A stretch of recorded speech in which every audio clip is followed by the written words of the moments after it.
नमस्कार, आप देख रहे हैं न्यूज 360 में हूं स्वाति रायना। सबसे बड़ी खबर, देश के सबसे बड़े कॉर्पोरेट हाउस टाटा सन्स ने साइरस मिस्त्री को चेयरमैन पद से हटा दिया है। साथ ही टाटा सन्स बोर्ड ने ग्रुप के चेयरमैन एमिरेटस रतन टाटा को 4 महीनों के लिए अंतरिम चेयरमैन नियुक्त किया है। अब ग्रुप का नया चेयरमैन कौन होगा, इसका फैसला करने के लिए कमेटी बनाई गई है। इस कमेटी में रतन टाटा, वेणु श्रीनिवासन, अमित चंद्रा, रोनन सेन और लॉर्ड कुमार भट्टाचार्य शामिल है। कमेटी को 4 महीने के अंदर नया चेयरमैन चुनना है। साइरस मिस्त्री को 28 दिसंबर 2012 को टाटा सन्स का चेयरमैन बनाया गया था। मिस्त्री ग्रुप के 6ठे चेयरमैन थे।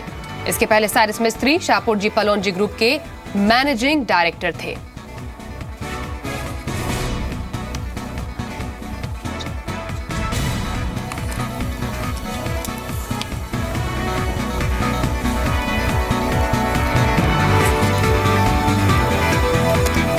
और इस खबर पर बातचीत करने के लिए और हर जगह से इंफॉर्मेशन लेने के लिए इस वक्त हमारे साथ न्यूज रूम से मेरे सहयोगी डिम्पी कालरा है, टाटा हाउस से मेरे सहयोगी सिल्के है और साथ ही मरीन ड्राइव से अनुराग हमारे साथ है।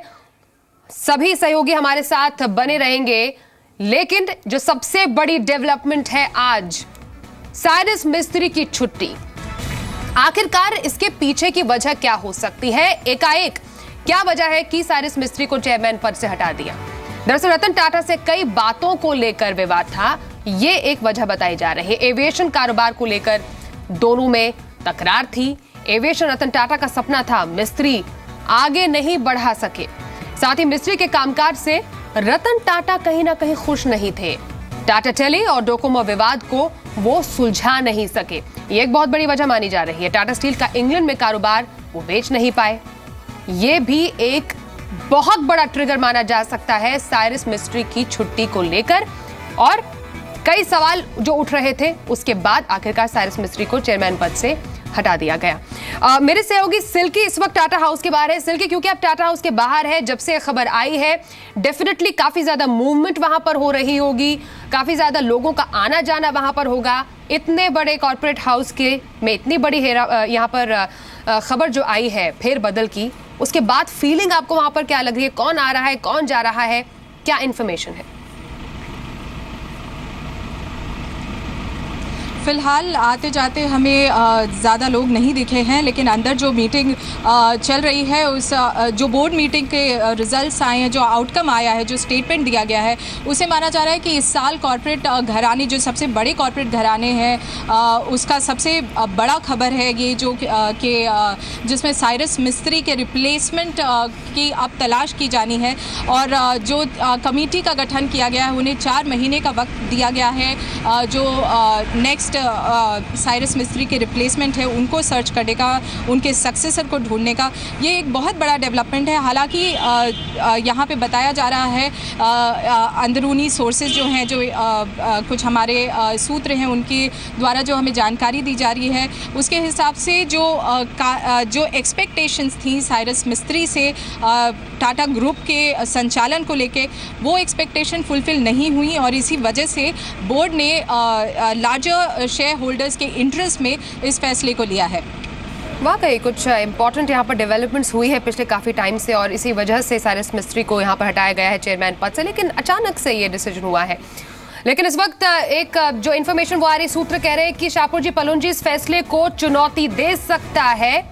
ये एक बहुत बड़ी खबर है। साइरस मिस्त्री को चेयरमैन पद से हटाने के बाद टाटा ग्रुप में विवाद के संकेत साफ नजर आ रहे हैं और सूत्र यही बताते हैं कि शाहपुरजी पलोनजी इस फैसले को चुनौती दे सकता है।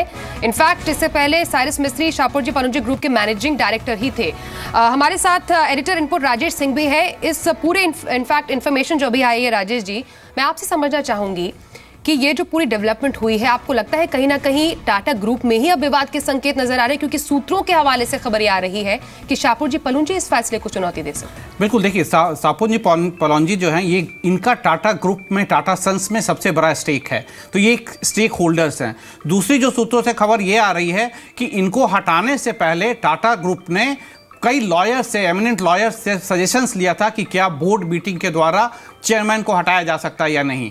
तो ये सजेशंस भी लिया गया था उनको। दूसरी जो खबरें आ रही हैं ये कि जो एज पर कॉर्पोरेट लॉ अगर आप देखिए, लीगली देखिए, तो लीगली किसी भी कंपनी में किसी भी डायरेक्टर को हटाने से पहले 15 दिन का नोटिस देना एक कॉर्पोरेट लॉ के हिसाब से माना जाता है। ये भी हमें कुछ लीगल एमिनेंट जो लोग हैं वो बता रहे हैं। इस केस में वो 15 दिन का नोटिस साइरस मिस्त्री को दिया गया है या नहीं दिया गया, ये क्लियर नहीं है। ये बोर्ड मीटिंग का डिसीजन है या नोटिस दिया गया है। दूसरी जो सबसे बड़ी खबर ये आ रही है कि इस अगर नोटिस नहीं दिया गया है तो उनको राइट है, या बोर्ड के मीटिंग के द्वारा उन्हें हटाया गया है तो उसको वो चैलेंज कर सकते हैं। तीसरी जो चीज़ ये है कि कॉर्पोरेट लॉयर्स ये भी बता रहे हैं कि इतने बड़ा डिसीजन चेयरमैन को हटाने के लिए या डायरेक्टर या उससे बड़े लेवल के किसी भी अधिकारी को हटाने के लिए शेयर होल्डर्स का नोट जरूरी होता है। इस केस में शेयर होल्डर्स के नोट नहीं लिए गए हैं, सिर्फ बोर्ड ने डिसीजन लेके साइरस मिस्त्री को हटा दिया है। इनफैक्ट इसी पर मैं डिम्पी कालरा से कुछ डिटेल जानना चाहूंगी। डिम्पी, 5 बजे ये खबर ब्रेक हुई है। सबसे पहले हमने दर्शकों को ये डेफिनेटली एक्सक्लूसिव खबर बताई, लेकिन इसका जो प्रोसेस है वो काफी टाइम से चला रहा होगा। एकाएक तो सबके सामने खबर आई है, लेकिन जो प्रोसेस पहले चल रहा होगा, किसी को कोई कानो कान खबर नहीं होती इतने बड़े फेरबदल के पीछे।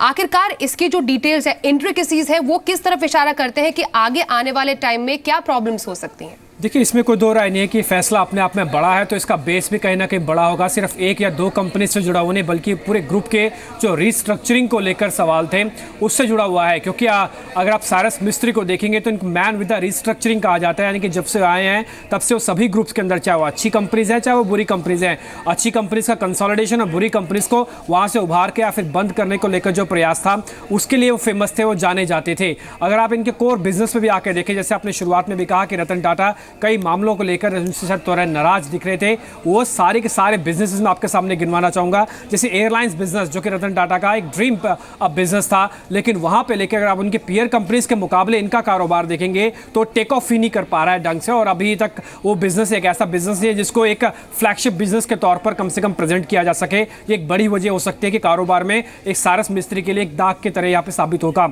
दूसरा, कोरस, और जो कोरस का जो प्लांट है इंग्लैंड के अंदर, जिसको इस तरह से वाइंड अप किया जा रहा है, और जो लीगल फॉर्मेलिटीज उसके अंदर फंसी हैं, या वो सरकार की तरफ से जो पेच उठाए गए, जिस तरह से उसको हैंडल किया गया, वो कम से कम एक फुल फ्लैज जो टाटास के काम करने के तरीके, जो मैनेजमेंट का एक तरीका है, शायद वो रिफ्लेक्ट नहीं हो रहा था। ये दूसरी एक बड़ी वजह थी कि जो टाटास अपने प्लांट को बंद करने में भी असफल हो रहा है। ये इमेज लॉस जो था एक बड़ी वजह बन सकता है रतन टाटा की छुट्टी के। तीसरा, टेलीकॉम के कारोबार के अंदर ऐसा नहीं कि ये टाटास ग्रुप पहली बार उतरे, इससे पहले भी उन्होंने अपने कई पीयर कंपनीज के मुकाबले TTML यानी कि Tata teleservices Maharashtra limited में कारोबार को बढ़ाया, लेकिन उसके बावजूद भी परफॉर्मेंस बेहतर नहीं रही। उसकी परफॉर्मेंस उसके शेयर प्राइस से लाई जा सकती है कि 4 साल पहले जहां उसके शेयर के दाम 10.5 रुपए थे, आज 4 साल बाद बाजार कहां से कहां पहुंच गया, लेकिन TTML के प्राइस 10.5 रुपए से भी गिरकर मात्र 7.5 रुपए रह गए हैं। इसके अलावा अंदर की बात यह भी है, जो कि आप उससे भी मिल रही है, कि वो ज़्यादा फेमिलियर नहीं थे और ग्रुप के CEO से, यानी कि जितनी और कंपनीज के ग्रुप CEO थे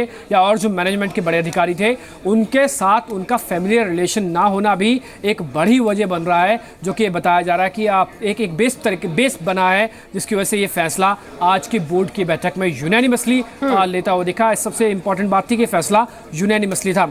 अगर प्राइसिंग के हिसाब से भी देखें, जिन कंपनीज के अंदर उनकी परफॉर्मेंस अच्छी नहीं थी, जैसे हमने आपको TTML के बारे में बताया, टाटा पावर के अंदर बताया, वहां पर भी उनकी प्राइसिंग परफॉर्मेंस अच्छी नहीं थी, तो उस सभी के अंदर रिफ्लेक्शन ऐसा हुआ कि शेयर धारकों ने भी उनको थम्स अप नहीं दिया, और मैनेजमेंट की तरफ से भी कई सवाल जो खड़े हुए, निश्चित तौर पर वो काफ़ी परेशान करने वाले थे। यही बड़ी वजह है कि जो छोटी सी खाई थी वो बड़ी हुई, और आज ये फैसले के रूप में देखना पड़ा कि साइरस मिस्त्री अब चेयरपर्सन के तौर पर नहीं है।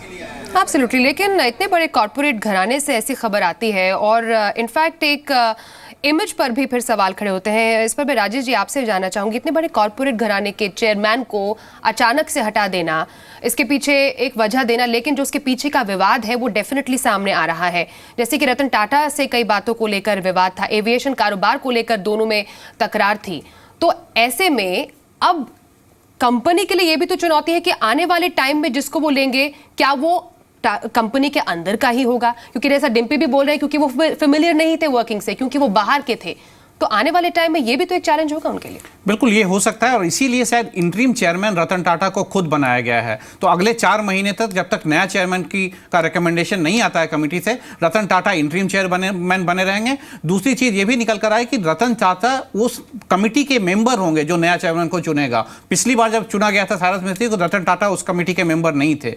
तो ये एक इंडिकेशन दे रहा है कि इस बार जो कंपनी है काफी सोच समझ कर फैसला लेगी, और शायद इंटरनली ही किसी को चेयरमैन बनाया जाए, ये भी हो सकता है। लेकिन ये चीज जरूर देखा जाएगा कि इस बार साइरस मिस्त्री का जो डिबैकल हुआ, इस तरह का डिबैकल ना हो, चाहे वो कोरस का मामला हो, चाहे टाटा मोटर्स के सक्सेस का मामला हो, या न्यू बिजनेसेस में एंट्रेंस का मामला हो, या फिर सिविल एविएशन सेक्टर में टाटा का जो उनका ड्रीम था वहां पे सक्सेस ना होना हो।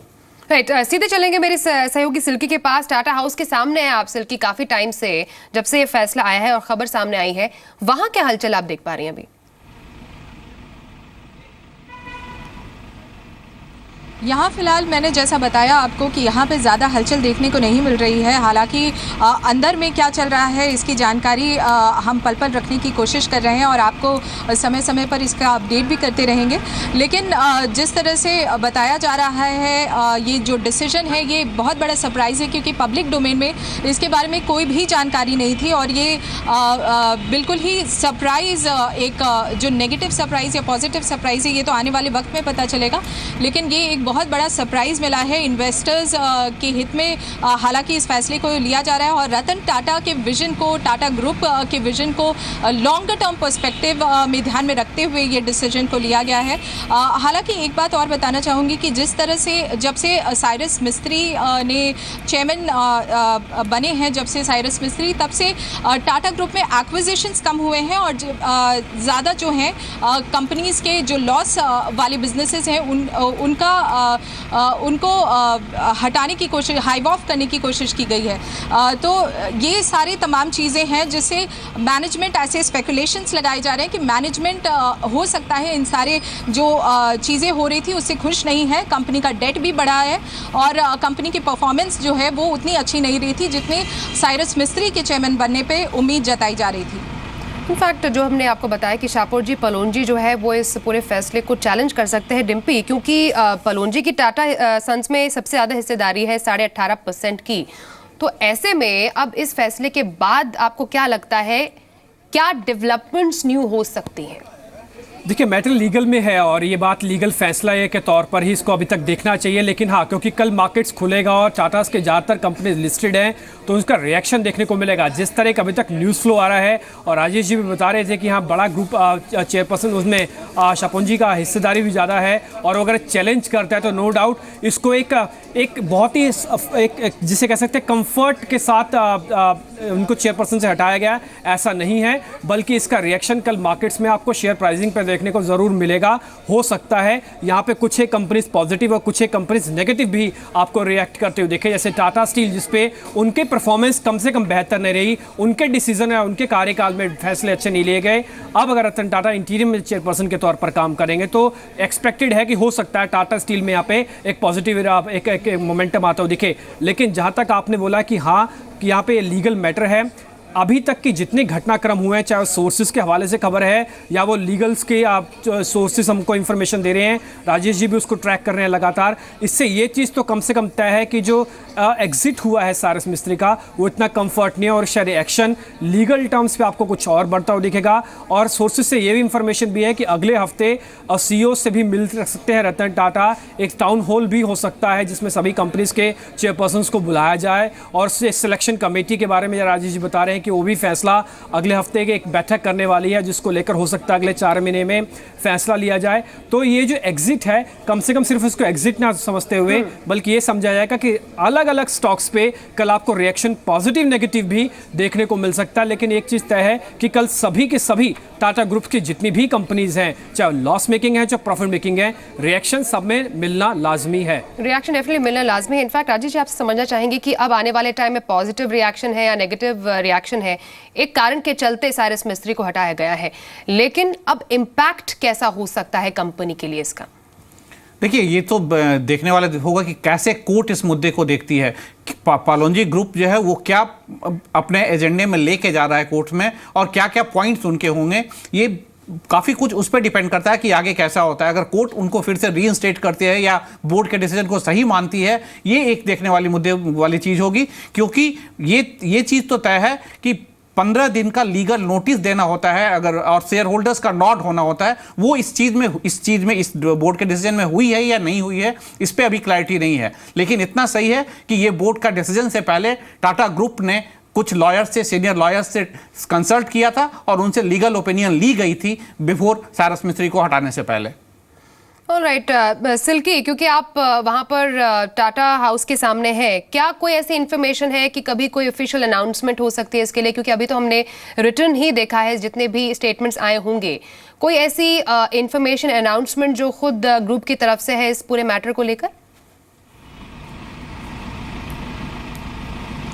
जी, फिलहाल इस पूरे मैटर पे अभी कंपनी की तरफ से स्टेटमेंट कोई भी पास नहीं हुआ है। हम इसकी जानकारी आपको वक्त आने पे ज़रूर देंगे। जैसे हमें पता चलेगा उनकी तरफ से कोई भी स्टेटमेंट हम आप तक ज़रूर पहुंचाएंगे। राइट, हम आपको बताएं कि इस पूरे मामले में अब इनफैक्ट जो लीगैलिटीज़ है वो काफ़ी ज़्यादा हो सकता है पेचीदा हो जाएं, और आने वाले टाइम में क्या इसे कुछ लीगल कह सकते हैं, अगर हेल्प की ज़रूरत है या कुछ लीगल टर्म्स या अगर वे आउट निकालना है, राजेश जी आपसे इनफैक्ट ये समझना हम चाहेंगे आने वाले टाइम में, क्योंकि इतना बड़ा ग्रुप है और इसमें काफ़ी ज़्यादा छोटे छोटे इंट्रिकेसीज इन्वॉल्व होंगी, कंपनी के पास क्या वे आउट होगा? राजेश जी।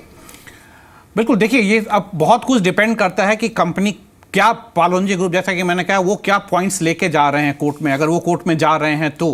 क्योंकि टाटा सन्स भी एक छोटी कंपनी नहीं है, उन्होंने बड़े लॉयर से लीगल ओपिनियन लिया था इस डिसीजन को लेने के पहले। तो ये ऑब्वियसली सुप्रीम कोर्ट को डिसाइड करना होगा, या जिस कोर्ट में वो जाए वहां कोर्ट को डिसाइड करना होगा क्या बोर्ड जो है बिना शेयर होल्डर अप्रूवल के या बिना लीगल नोटिस के किसी कंपनी के, लिस्टेड कंपनी के चेयरमैन को हटा सकता है। ये एक बहुत वाइटल डिसीजन होगा, और ये अगर मामला कोर्ट में जाता है तो फिर देखने वाली बात होगी कि कोर्ट का रुख इस पे क्या होता है, और एक ये बड़ा लीगल बैटल आने वाले दिनों में हमें देखने को मिल सकता है। डेफिनेटली एक लीगल बैटल एक बड़ा देखने को मिल सकता है। डिम्पी, इनफैक्ट मैं आपसे साइरस मिस्त्री के बारे में भी थोड़ा बहुत जानना चाहूंगी। अब तक जो उनकी इमेज रही है, या थोड़े बहुत कंट्रोवर्सीज या कह सकते हैं उनका कई बातों को लेकर विवाद रतन टाटा के साथ, जिसका आउटकम हमने आज देखने को मिला है। थ्रू आउट उनके करियर में कुछ ऐसे डिसीजंस उन्होंने जो लिए होंगे जो कि शायद कंपनी से रिलेटेड ना हो, और कुछ ऐसे भी डिसीजन जो कि कंपनी के लिए काफ़ी ज़्यादा अच्छे साबित हुए हैं। बिल्कुल, ये आप कह सकते हैं, आप उनकी शख्सियत को दो हिस्सों में बांट सकते हैं। जैसे शुरुआत में हमने कहा कि उनको एक टैगलाइन तो दी जा सकती है, मैन विद द रीस्ट्रक्चरिंग, क्योंकि जब से आया उन्होंने इस चीज़ पे ज़्यादा फोकस किया है कि आप एक्विजिशन से कंपनी के कारोबार को नहीं बढ़ाएं, बल्कि जो आपके पास प्रिवेलिंग बिजनेस है आप उसको भी ठीक करके पैसा बना सकते हैं और डेट को कम कर सकते हैं। तो हुआ क्या कि उन्होंने दो हिस्सों में डिवाइड किया पूरे ग्रुप को, और वहाँ पर काम करना शुरू किया। जैसे अगर आप देखें, वो 5 पॉइंट के साथ, 5 सूत्रीय कार्यक्रम के साथ उन्होंने टाटा के मोटर्स को, टाटा मोटर्स जो कि उनकी ऑटो कंपनीज है, और जेएलआर के बिजनेस को उन्होंने इंप्रूव करना कोशिश किया। मारुति और हिंडई जैसी कंपनी से टाटा मोटर्स बहुत पीछे छूट की थी, लेकिन पिछले 3 साल में अगर आप देखें तो उनके जो 2-3 मॉडल्स आए हैं, उन्होंने वापस पैसेंजर व्हीकल के अंदर टाटा मोटर्स को खास सक्सेस दी है। जेएलआर के अगर आप बिजनेस देखें तो पिछले 4 साल के अंदर जेएलआर ने जिस तरह से रिवाइव किया है, और अब टाटा मोटर्स का न केवल रिजल्ट्स बल्कि टाटा मोटर के कंसोलिडेटेड बैलेंस शीट्स भी देखेंगे तो जेएलआर के अंदर काफ़ी बड़ी इंपॉर्टेंस उसकी हो जाती है, और ऐसे देशों में भी वो बिजनेस करके पैसा बना रही है जहां पे अभी थोड़ा रिसेशन है, जैसे कि चाइना, वहां पर भी जेएलआर ने काफ़ी अच्छी परफॉर्मेंस दिखाई और काफ़ी बेहतर नंबर्स दिखाए, तो इसके लिए थम्स अप उनको ज़रूर दिया गया। इसके अलावा अगर आप उनका देखें तो टाटा के बेवरेजेस कारोबार के अंदर भी उन्होंने काफ़ी हद तक रीस्ट्रक्चरिंग किया। उनका रिटेल बिजनेस अपने आप में लिस्टेड नहीं है, लेकिन कुछ एक एंटिटीज़ को उन्होंने इसके साथ जोड़ा, और रिटेल कारोबार के साथ उनको एक अच्छे प्लेटफॉर्म को देने की कोशिश की गई है। इसके अलावा टाटा केमिकल ने एक सोडा आश के 2 बड़े प्लांट लिए थे, जिसकी कॉस्टिंग बहुत ज़्यादा हो गई थी और वास्तव में लॉस मेकिंग प्लांट हो गए थे, लेकिन धीरे धीरे रीस्ट्रक्चरिंग की और उन प्लांट्स को भी उन्होंने फायदे में कन्वर्ट करना धीरे धीरे शुरू किया। तो ये एक 2-3 पॉइंट्स ऐसे थे कि जहां पे साइरस मिस्त्री को एक थम्स अप दिया जा सकता है। टीसीएस इस तरह के चैलेंजिंग एटमॉस्फेयर में जहां पे ब्रेग्जिट हो, और टीसीएस की अगर आप देखें तो मेजॉरिटी इनकम यूएस के बाद अगर कहीं से आ रही तो उसके यूरोप से आती है, जहाँ पे इंग्लैंड का ब्रेक्जिट हुआ तो वहाँ पर भी जिस तरह की परफॉर्मेंस अभी तक उन्होंने नंबर्स में दिखाई है, चाहे वो ग्रोथ में भी बिजनेस ग्रोथ में भी हो, गाइडेंस के तौर पर भी हो, वो चैलेंजिंग एटमॉस्फेयर में दिखाना भी एक बड़ा पॉजिटिव पॉइंट्स रहा है जो कि आईटी कंपनीज को संभाला। ये भी साइरस मिस्त्री के लिए एक पॉजिटिव रह सकता है। यही एक बड़ी वजह थी कि अगर आप पिछले 4 साल का उनका कार्यकाल देखेंगे तो जिन कंपनीज डिम्पी, इनफैक्ट एक ब्रेकिंग न्यूज अभी आ रही है, एल.के. भट्टाचार्य जो कि उस कमेटी के मेंबर है जिनको अब नियुक्त करना है नया चेयरमैन, उन्होंने कहा है कि साइरस मिस्त्री को नॉन परफॉर्मेंस की वजह से हटाया गया है। सिलेक्शन कमेटी के मेंबर है एल.के. भट्टाचार्य। वाकई राजेश जी, ये एक बहुत रीजन खुद जो उस कमेटी के मेंबर है उनकी तरफ से आना कि नॉन परफॉर्मेंस एक बहुत बड़ी वजह है जिससे साइरस मिस्त्री को हटाया गया। बिल्कुल, ये एक बड़ी खबर आ रही है क्योंकि बोर्ड का डिसीजन है और बोर्ड ने ये डिसीजन ये सोच के लिया है कि साइरस मिस्त्री ने पिछले 4 सालों में परफॉर्म नहीं किया। टाटा के जो अभी आप देखिए जुलाई 2015 में टाटा ने विजन 2025 एक लॉन्च किया था जिसके अंदर उनका ये कहना था कि दुनिया की 25 बड़ी कंपनियों में टाटा मोटर्स को लाना था। और वो विजन को अगर आप देखिए, चाहे वो कोरस का मामला हो जैसा कि डिम्पी बता रहे थे, चाहे आप एविएशन सेक्टर में टाटा के परफॉर्मेंस की बात देखिए, चाहे वो एयर एशिया हो या उनका विस्तारा है, दोनों सक्सेसफुल नहीं हो तो उससे ज़्यादा अच्छा अगर आप देखिए स्पाइस जेट या गो एयर जैसे जो एयरलाइंस हैं वो कर रहे हैं, या फिर उनकी जो टाटा मोटर्स के परफॉर्मेंस की बात कीजिए, जो उनका सबसे बड़ा नैनो लॉन्च हुआ था वो अनसक्सेसफुल रहा और उसको रिवाइव नहीं कर पाई टाटा मोटर्स। उसके बाद कई नई गाड़ियां भी लॉन्च की, लेकिन आप देखिए मारुति या हुंडई की या फिर इवन महिंद्रा के कंपैरिजन में टाटा मोटर्स की गाड़ियां अच्छी नहीं कर पा रही हैं। तो ये सारा एक रीजन है जिस पे साइरस मिस्त्री को खरा उतरना था और वो परफॉर्म नहीं कर पाए, ये पूरे बोर्ड का मानना था और शायद बोर्ड ने इसी आधार पे ये डिसीजन दिया जैसा कि सिलेक्शन कमेटी के मेंबर जो हैं वो बता रहे हैं। राइट डिम्पी, अब क्योंकि 4 महीनों का समय है अब सिलेक्शन कमेटी के पास एक नया चेयरमैन नियुक्त करने के लिए, ये आगे का प्रोसेस अब कैसा होगा, इसके बारे में कोई इन्फॉर्मेशन अब तक, क्योंकि साइरस मिस्त्री को लिया था उनके नॉन परफॉर्मेंस की वजह से, जैसा कि बोर्ड मेंबर ने खुद कमेटी के मेंबर ने बताया है, गोइंग फॉरवर्ड प्रोसेस क्या होगा? अभी तक की जो परफॉर्मेंस है और जो सूत्रों से इंफॉर्मेशन ये है कि अलग अलग बैठकें हो सकती हैं, जिसमें एक बैठक बड़ी इंपॉर्टेंट होगी जो कि रतन टाटा खुद करने वाले हैं, वो अगले हफ्ते हो सकती है, जिसमें ग्रुप के अलग अलग जो कंपनीज के जो अलग अलग सीईओज हैं उनके साथ मिल सकते हैं। स्पेशली उसमें 2-3 सीईओज बड़े इंपॉर्टेंट होंगे जो कि टाटा मोटर्स में की परफॉर्मेंस को लेकर कैसे आगे रोड मैप क्या है, टाटा स्टील के कोरस प्लांट को लेकर चर्चा हो सकती है इस बैठक के अंदर, क्योंकि जो ग्रुप सीईओज के साथ जब बैठक होगी रतन टाटा की तो हर एक एंगल हर एक पर्सपेक्टिव पे हो सकती है। ये बैठक की इंपॉर्टेंस बहुत ज़्यादा है। सिलेक्शन कमेटी के बारे में आपको अभी राजेश ने बताया कि इसमें खुद अब रतन टाटा भी इन्वॉल्व होंगे, तो ये और 1/4 वेटेज भी रखते हैं वो अब रतन टाटा की जो वॉइस है सिलेक्शन कमेटी के अंदर, तो बड़ा इंपॉर्टेंट हो जाएगा कि सिलेक्शन कमेटी आगे चल के क्या फैसला लेती है। हालांकि 4 महीने का समय अभी तक सोर्स बेस्ड इंफॉर्मेशन से लग रहा है कि हो सकता है 4 महीने का समय ले लिया जाए, तो पहली बैठक अगले हफ्ते तक हो सकती है। इसमें खबर यह भी है कि आगे चल के एक टाउन हॉल भी हो सकता है जिसमें अलग अलग कंपनीज को इकट्ठे एक ही प्लेटफॉर्म पे लेके इकट्ठे 1-to-1 या फिर कहें सभी को मौका दिया जाए बात करने का, तो उसमें हो सकता है साइरस मिस्त्री भी इन्वॉल्व रहे और अलग अलग कंपनीज के लोग भी होंगे जिसमें चर्चा होगी आगे। राइट, इनफैक्ट इसमें एक बहुत बड़ा पहलू ये भी है कि रतन टाटा की वापसी हुई है। राजेश जी, आपसे इस पर मैं इनफैक्ट व्यू पॉइंट चाहूंगी। उनको अंतरिम चेयरमैन तो नियुक्त किया गया है, लेकिन एक कमबैक होना कंपनी के लिए कितनी बड़ी बात है?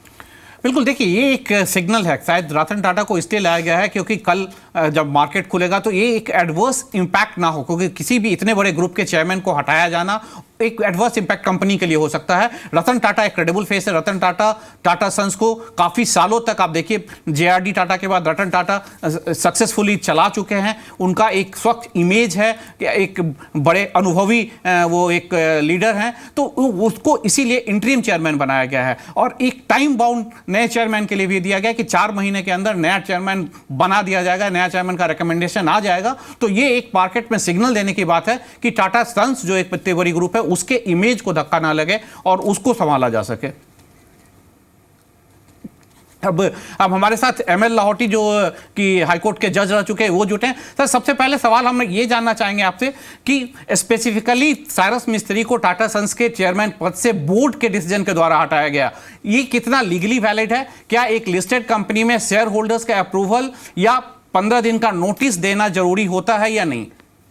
ये पहली बात, मैं सुप्रीम कोर्ट का सीनियर एडवोकेट हूँ और हाई कोर्ट का जज नहीं हूँ। एक तो ये क्लैरिफाई कीजिए।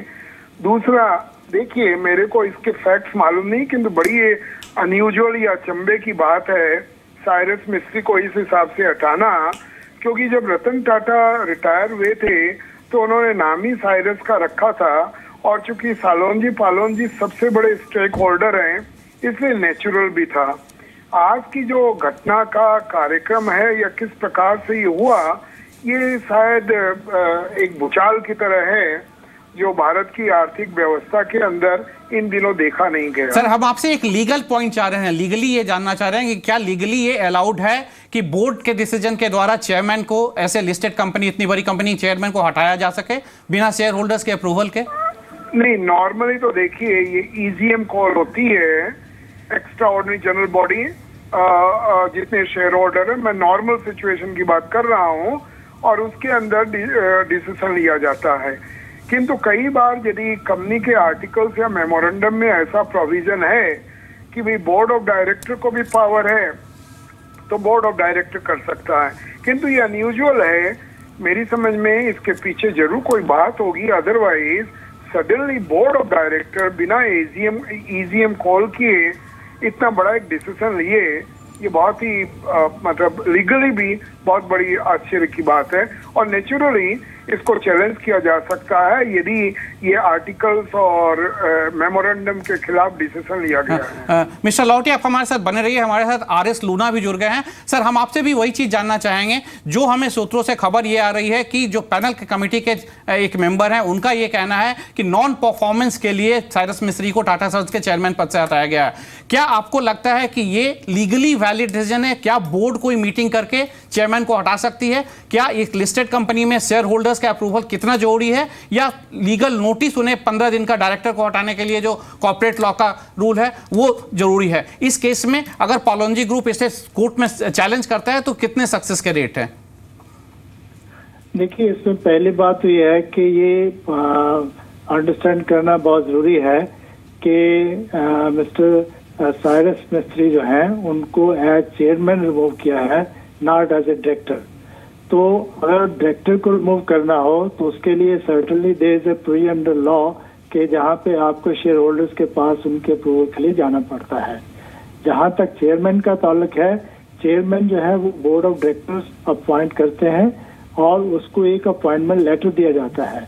अपॉइंटमेंट लेटर जो है that govern the terms and conditions of the appointment, और नॉर्मली जो ऐसी अपॉइंटमेंट लेटर होती है उसमें एक प्रोविजन टर्मिनेशन का होता है, जिसमें दोनों पार्टीज को टर्मिनेट करने का राइट होता है।